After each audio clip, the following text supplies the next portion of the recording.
Hello students, how are you. तो मैं Rajesh sir सबका स्वागत करता हूं आज के इस ज्योमेट्री के बेसिक कॉन्सेप्ट क्लास में। ज्योमेट्री क्लास जो आपके सिलेबस में डब्ल्यूबीटेट के सिलेबस में दिया हुआ है। लास्ट ईयर भी यहां से क्वेश्चंस आए थे और जो वीडियो मैंने दिया था, एक स्पेशल मैंने सेशन कराया था मैथ्स का ज्योमेट्री के ऊपर। मैंने कहा था इस एक वीडियो से 5 नंबर के सवाल आएंगे और 5 नंबर के ही सवाल आए उस वीडियो से। पूरे के पूरे 5 नंबर के सवाल आए और कौन कौन से 5 नंबर के सवाल आए वो जब हमने क्वेश्चन को एवेल्युएट किया था तो मैंने आपको बता दिया था कि कौन से 5 नंबर के सवाल आए थे उस समय से। तो आज वो क्लासेस आपके ऐप पे, आपके फोल्डर में ज्योमेट्री क्लास में अवेलेबल है। प्लीज उसको देखें। मैं हमेशा कह रहा हूं आपके पूरे 2022 के क्लास उतने ही वैलिड है जितने कि 23 वाले वैलिड है। इसलिए 22 के भी क्लासेस को ऐप में रखा गया है। इसलिए रखा गया है क्योंकि जो नया सिलेबस आया था 2022 में उस पे बेस करके हमने वो सारे मैथ से क्लासेस बनाए थे, including geometry and everything, number series, wrong number series, सब इंग्लिश के क्लासेस भी सारे वहां पे अवेलेबल है। यहाँ भी देंगे, तब तक आप वहां पढ़ते रहिए। वहां सारे अकॉर्डिंग टू न्यू सिलेबस है, ये भी उसी सिलेबस पे है, कुछ अलग है नहीं। फिर भी हम दे रहे हैं ताकि आपको क्लासेस मिलते रहे। ठीक है, तो आज का ये क्लास ज्योमेट्री बेसिक कॉन्सेप्ट है जो मैंने पिछले 2022 से क्लास से मैंने ले रखा है। लेकिन आप पढ़े ना पढ़े, लेकिन यहाँ तो क्लास हमें देना ही है। यहाँ पे हम लोग बहुत सारे कुछ इंपॉर्टेंट कॉन्सेप्ट को सीखेंगे और देखेंगे कि यहाँ से प्राइमरी के एग्जाम में किस तरह के क्वेश्चंस आते हैं डब्ल्यूबीटेट के एग्जाम में, जो बाकी स्टेट के टेट और सीटेट से काफी अलग है। यहाँ का क्वेश्चंस काफी अलग आता है। तो हम देखेंगे कि कैसे ये वर्क करता है, कैसे यहाँ पे चीजें अलग है, कैसे चीजों को समझना है। क्लास नंबर में भी 9। और मैं सबसे ये बता दूं कि देखिए यहाँ जो क्लासेस देखते हैं ना, आप लोग पूछते से 9 दे दिया मैंने। अभी इतनी इतनी प्रॉब्लम में है कि हम लोग को पता नहीं है 9 है, 10 है, 11 है, 7 है, 8 है। आप प्लीज नंबर में मत जाए और ये ना सोचे कि गलती से मैंने 9 लिख दिया, 8वां मैंने नहीं किया तो 8वां क्लास कहाँ है, आप लोग पूछने लगते हैं। कई जगह स्टूडेंट पूछ रहे हैं, कोई क्लास मिसिंग नहीं है भाई, सारे क्लासेस दिए हुए, नंबर में ना जाए। नंबर डाल दिया गया है क्योंकि अकेला ही सब कुछ करना पड़ रहा है, तो काफी थोड़ा सा ऊपर नीचे हो जाते हैं, तो आप भी थोड़ा सा एडजस्ट करें। चलिए शुरू करते हैं हम लोग का अच्छा क्लास। ओके, तो इंट्रोडक्शन टू हम लोग सीखेंगे पॉइंट्स, सेगमेंट्स एंड लेंथ और बहुत सारे इंपॉर्टेंट कॉन्सेप्ट। यूक्लिड चचा जो है इनके साथ हम लोग सीखेंगे कि भाई क्या है, इन्होंने क्या दिया था, क्या नहीं दिया था, ये सब कुछ हम लोग को देखना है। देखिए ज्योमेट्री पूछा जाता है आपको एग्जाम में। मैं एक्चुअली जो पढ़ाता हूँ तो यहाँ पढ़ाने की जो टेक्निक होती है वो काफी अलग होती है और चीजों को थोड़ा आपको समझना पड़ेगा यहाँ पे कि चीजें कैसे वर्क करती है। टेट में पूछा जाएगा कि what is the name of science of what is the study of science of space is called. यानी कि जब हम स्पेस का मतलब होता है जगह। अब ज्योमेट्री में सब कुछ स्पेस है, चाहे वो रेक्टेंगल हो, चाहे स्क्वायर हो, चाहे ट्रायंगल हो, चाहे सर्कल हो, चाहे ओवल हो, चाहे ट्रापेजियम हो, चाहे क्वाड्रिलेटरल हो, ऑक्टागन हो, हेक्सागन हो, कुछ भी हो, सारे के सारे स्पेस ही तो है। और इसी स्पेस के साइंस को, विज्ञान को हम क्या कहते हैं, ज्यामिति यानी कि ज्योमेट्री कहते हैं। ठीक है, और जो यूक्लिड जो है, जिसे हम लोग the father of modern geometry कहते हैं, तो भैया 1 नंबर का ये सवाल, 1 नंबर का ये सवाल। मैं सिर्फ पॉइंट आउट कर रहा हूं आपको कि सवाल यहाँ पे कैसे कैसे आ सकते हैं, कहां कहां से आ सकते हैं और किस किस तरह के सवाल जो है यहाँ पे आ सकते हैं।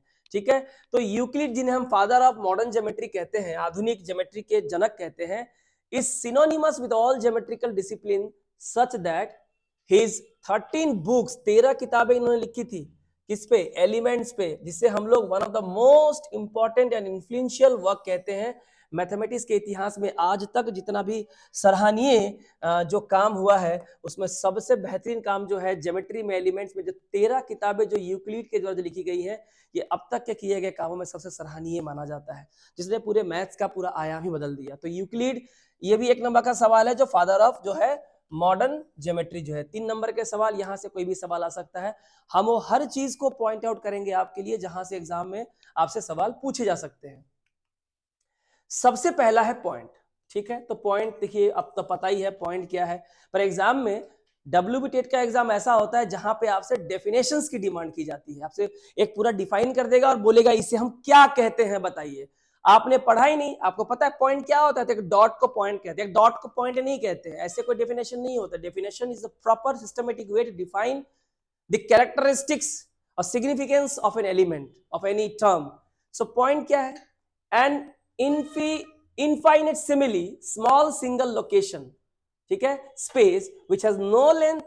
पॉइंट एक ऐसा इनफाइनिसिमली स्मॉल सिंगल लोकेशन है जिसकी कोई लंबाई नहीं है, कोई चौड़ाई नहीं है, कोई हाइट नहीं होता, बस एक लोकेशन होता है, जैसे कि ये स्क्वायर है, रेक्टेंगल है, जो भी है, और यहाँ पे ये क्या है, एक जो है यहाँ पे एक छोटा सा एक इसी जगह पे ये यहाँ पे लोकेट किया हुआ है कि भाई ये एक बिंदु है, ये इसका पॉइंट है, ठीक है।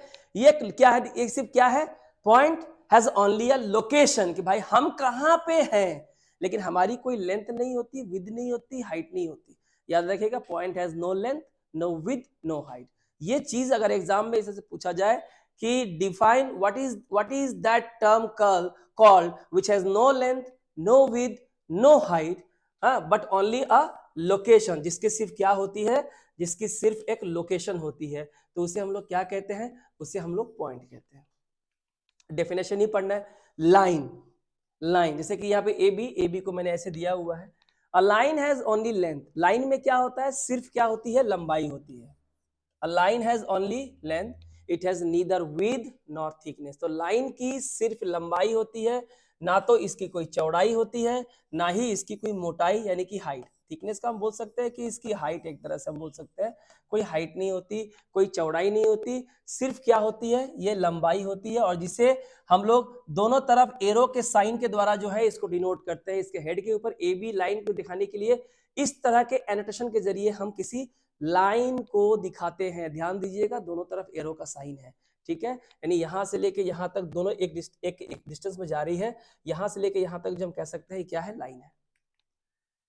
अब आते हैं लाइन सेगमेंट। तो देखिए, जब हमने लाइन पढ़ा तो हमने इस तरह का था फिगर, ये लाइन हो गया, और लाइन सेगमेंट आपका इस तरह से हो गया, यहाँ कोई एरो का साइन नहीं है।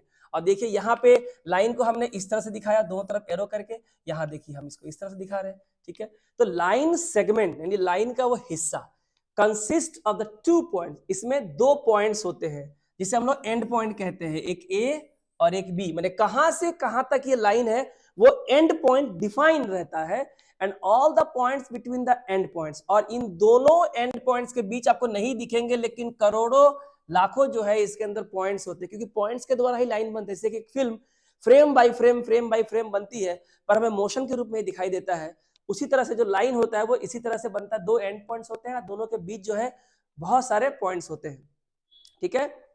So and all the point. Okay, a line segment is a finite distance between 2 points. तो एक लाइन सेगमेंट क्या होता है, लाइन सेगमेंट 2 एंड पॉइंट के बीच एक फाइनाइट, एक निश्चित दूरी को, जो कि मान लीजिए 3 मीटर हो सकता है, 4 सेंटीमीटर हो सकता है, 5 इंच हो सकता है, एक फाइनाइट डिस्टेंस होता है, जो पता होता है कि दोनों के बीच की दूरी कितनी है, वो हो गया हमारा लाइन सेगमेंट। और इसके 2 एंड पॉइंट होते हैं, अंदर में अनेकों एंड पॉइंट्स होते हैं। अब आते हैं रे। अब आप रे देख लीजिए एक बार, और आप लाइन देख लीजिए किस तरह का है, ठीक है। आप देख लीजिए लाइन सेगमेंट किस तरह का है, 2 एंड पॉइंट्स होते हैं। तीसरा आप देख लीजिए रे क्या होता है, ये आप रे देख लीजिए, और रे का देखिए सिंबल। हमने यहाँ लाइन का सिंबल देखा, दोनों तरफ एरो था, यहाँ पे किस तरह कोई था, दोनों एंड पॉइंट है यहाँ पे, और यहाँ पे देखिए एक तरफ जो किस तरफ से किस डायरेक्शन में जाता है, इट इज अ लाइन। ये क्या है, एक लाइन है, इसके बारे में कह रहा है, ये क्या है, एक तरह का लाइन है, straight line that starts from a given fixed point.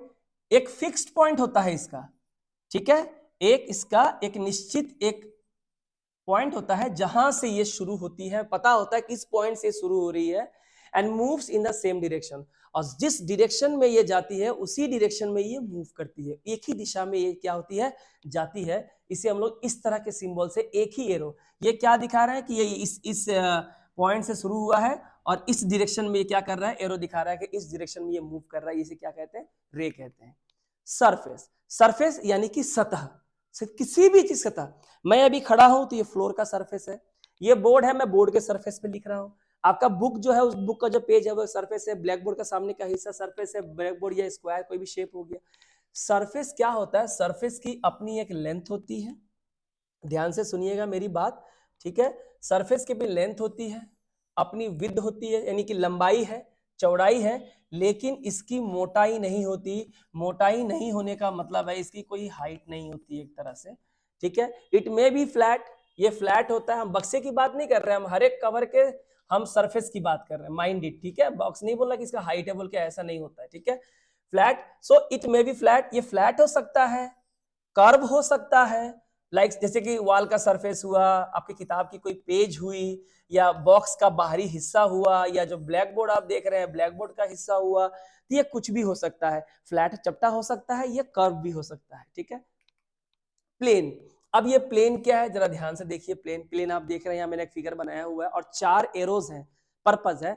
It is, ये क्या है, फ्लैट सरफेस है। यानी हमने सरफेस पढ़ा, लेंथ होता है, विड्थ होता है, लेकिन थिकनेस नहीं होती। फ्लैट हो सकता है, कर्व्ड हो सकता है। तो ये प्लेन जो होता है ना, उसी सरफेस का एक फ्लैट वाला वर्जन है, फ्लैट वाला वर्जन है।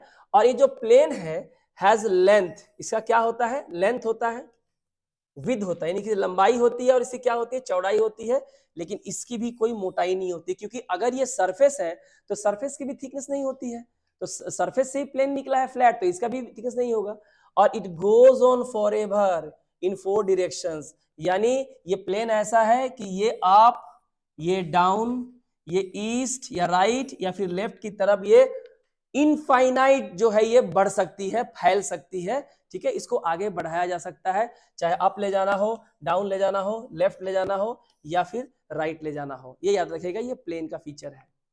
पैरेलल लाइंस यानी कि समान अंतर रेखाएं, समान अंतर, जिन दो रेखाओं के बीच का इन दोनों के बीच का जो डिस्टेंस है वो हमेशा इक्वल होता है। चाहे इसको आप कितना भी आगे या कितना भी पीछे ले जाए, इनके बीच की दो रेखाओं के बीच की दूरी अगर 5 सेंटीमीटर है तो इन्फिनिटी तक वो 5 सेंटीमीटर ही रहेगा, वो कभी एक दूसरे को काट नहीं सकती है। उसे हम लोग समानांतर रेखाएं कहते हैं। जैसे कि यहाँ देख रहे हैं A B and C D are parallel, और इसको इस तरह के सिंबल से हम लोग दिखाते हैं, A B parallel C D. तो दो सीधी रेखाएं, उसे समानांतर हम तब कह सकते हैं एक दूसरे का, if the lie in the same plane, एक ही प्लेन रेखा, एक कोई सरफेस उस पर रहे, and do not meet even when produced up to any extent और आइदर साइड। और ये दोनों कभी भी एक दूसरे को टच नहीं कर सकती, चाहे दोनों ही ओर से कितना भी इसको आप आगे की ओर आप बढ़ाते चले जाए, इन्फिनिटी तक, अंतरिक्ष तक इसको ले जाए, लेकिन इसके बीच की दूरी जितनी थी वो हमेशा ही सेम बनी रहेगी, हमेशा सेम बनी रहेगी। इनके बीच का जो डिफरेंस होता है, जो अंतर होता है, वो हमेशा इक्वल होता है, और इक्वल डिफरेंस होता है, इसलिए इसे कहते हैं पैरेलल, समानांतर रेखा, समान अंतर वाली रेखाएं। इंटरसेक्टिंग लाइन, जो लाइन जो एक दूसरे को काटती है, इंटरसेक्ट करती है, इंटरसेक्ट मतलब टच करना है ना, क्रॉस करना। तो क्या कह रहा है इंटरसेक्टिंग लाइन, देखिए यहाँ पे कहता है इफ टू लाइन, यदि दो रेखाएं लाई इन द सेम प्लेन, एक ही प्लेन पे है, प्लेन जो हम जिसको चारों ओर से हम बढ़ा सकते हैं ना, प्लेन को हमने अभी पढ़ा ना प्लेन के बारे में, ये रहा प्लेन चारों ओर से जो बढ़ सकता है। तो कह रहा है दो लाइन सेम प्लेन पे are not parallel to each other, जो एक दूसरे के पैरेलल नहीं हो सकते। याद रखिए, अगर दो लाइनें इंटरसेक्ट कर रही हैं तो समानांतर वो कभी भी नहीं हो सकती। समानांतर रेखाएं कभी एक दूसरे को इंटरसेक्ट नहीं करती, वो इक्वली हमेशा बढ़ती रहती है। इंटरसेक्टिंग हो गया ऐसा, जो एक दूसरे को छू भी जाए, दो रेखाएं, दो lines if that even touch each other, they are intersecting, they are not parallel, ठीक है। तो दो एक जो समानांतर नहीं है, एंड दे आर कॉल्ड, उसे इंटरसेक्टिंग लाइन कहते हैं। जैसे कि A B intersect C D, कहां पे इंटरसेक्ट किया है, तो यहाँ पे ओ वाले पॉइंट पे क्या कर रही है, ये इंटरसेक्ट कर रही है। यहाँ भी देखिए, यहाँ ए बी है और यहाँ पे सी डी है, जो आप यहाँ पे तस्वीर में जो आप यहाँ देख रहे हैं कि ये ए बी और ये सी डी, ये टच नहीं कर रही है, लेकिन जब इसको हम आगे की ओर बढ़ाते चले जाएंगे, इसको ही बढ़ाएंगे, तो ये इस यहाँ पे ओ बिंदु पे एक दूसरे को जो है काट देगी, यानी ये भी क्या है, इंटरसेक्टिंग लाइंस है।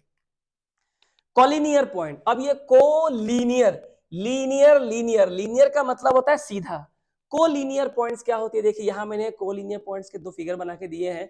कह रहा है इफ 3 और more points lie on the same straight line, कह रहा है कि 3 या 3 से ज्यादा बिंदु यानी पॉइंट्स एक ही स्ट्रेट लाइन में अगर हो, then the points are called collinear. Collinear point एक रेखीय बिंदु, यानी इसे कॉलिनियर पॉइंट कहते हैं। अब जैसे यहाँ देखिए, ये एक स्ट्रेट लाइन है एल, और इस पे बिंदु ए, बिंदु बी और बिंदु सी, 3 या 3 से अधिक बिंदु अगर एक ही स्ट्रेट लाइन पे खड़ी हो, एक ही लाइन पे खड़ी हो, इसे कॉलिनियर पॉइंट कहते हैं। यहाँ भी देखिए, ये एक स्ट्रेट लाइन है और यहाँ पे Q E R straight line पे है, यहाँ पे क्यू बी एफ है, यहाँ पे ए सी एफ है, यहाँ पे ए डी है, यहाँ पे एफ बी है, यहाँ पे देखिए ए पी आर है। ये सारे के सारे क्या है, कॉलिनियर पॉइंट, एक रेखीय बिंदु कहते हैं, जो एक ही रेखा पे होते हैं, 3 या 3 से अधिक बिंदु।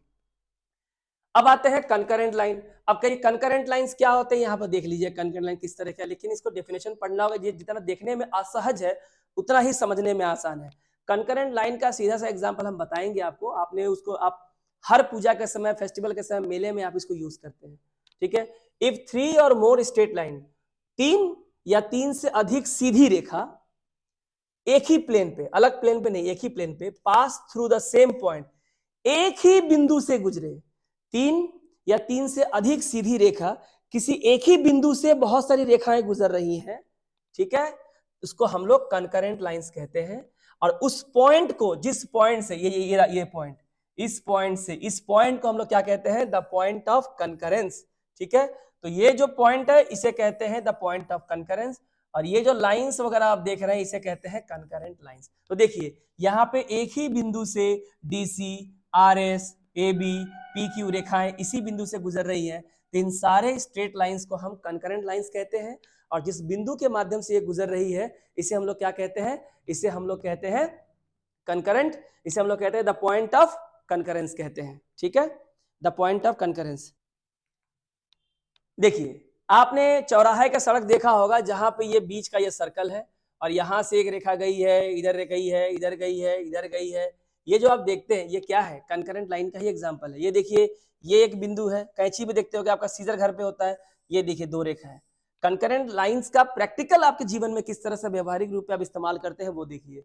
साइकिल का पहिया, बाइक का पहिया देखा होगा जहां स्पोक्स वगैरह लगे होते हैं, ये कंकरेंट लाइंस है। सोचिए इसका दैनिक जीवन में किस तरह का इस्तेमाल है। पिज्जा का ये बीच वाला सेंटर होता है, यहाँ से पिज्जा को जो है एक ही बिंदु से काटा जाता है, अलग तरह से नहीं काटा जाता है, एक ही जगह से काटा जाता है। मेले घूमने जाते हैं तो आप नागरदोला वगैरह में आप चढ़ते हैं, आनंद लेते हैं, तो ये सब क्या है, ये आपका परफेक्ट एग्जाम्पल। तो ये व्यवहारिक एग्जाम्पल है। देखिए एग्जाम में क्यों ये सवाल आ सकता है, सवाल आपसे, आप एक प्राइमरी स्कूल के असिस्टेंट टीचर हैं, आपको बच्चों को कंकरेंट लाइंस की परिभाषा पढ़ानी है, कैसे पढ़ाएंगे, डेफिनेशन लिख के। ईवीएस में कभी भी, मैथ्स पेडागोजी में कभी भी ऐसा नहीं होता है।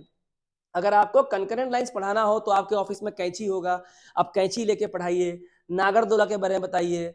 अगर आप साइकिल लेके स्कूल आते हैं नजदीक में, या कोई बच्चा साइकिल लेके आता है तो बाहर आके ग्रुप एक्टिविटी करके आप जो है साइकिल का एग्जाम्पल दे के आप समझा सकते हैं। कहीं बाहर जा रहे हैं सड़क पे, सड़क का एग्जाम्पल दे के समझा सकते हैं। तो बच्चों को समझाइए कि मैथ्स पेडागोजी, मैथ्स पढ़ना कितना जरूरी है आपके जीवन में, कि आपके आसपास जो रियल लाइफ एग्जाम्पल इतने हैं, यही सब बच्चों के अंदर ना क्यूरियोसिटी पैदा होती है, थिंकिंग एबिलिटी पैदा होती है, बच्चे करके सीखना सकते हैं, सर्वे करते हैं, ये आपकी जिम्मेदारी है, वरना फिर पढ़ क्यों रहे हैं, ठीक है। अभी देखिए यहाँ पे, यहाँ बोला गया use the adjoining figure to name. अब आपको एडजॉइनिंग फिगर का नाम बताना है। यहाँ पे कह रहा है कि all pairs of parallel line, आपको पैरेलल लाइन का बताना है। तो समझ रहे कौन कौन सी है, तो समांतर रेखा हो गया आपका A B parallel C D, ये एक हो गया आपका, हो गया C D parallel E F हो गया। आप कह सकते हैं A B parallel E F भी कह सकते हैं, है कि नहीं। तो ये सारे हैं आपके पैरेलल लाइन से, ठीक है। ये वाला हो गया। उसके बाद हो गया ये एक नंबर वाला आंसर हो गया आपका, मैं जो एग्जाम में जो क्वेश्चन आ सकता है आपका, lines which intersect at point Q. Point Q कौन सा है, देखिए यहाँ पे पॉइंट क्यू, इसे ही क्यू मान लेते हैं हम लोग। पॉइंट क्यू तो यहाँ पे नहीं दिया हुआ है, इसे क्यू मान लेते हैं हम लोग।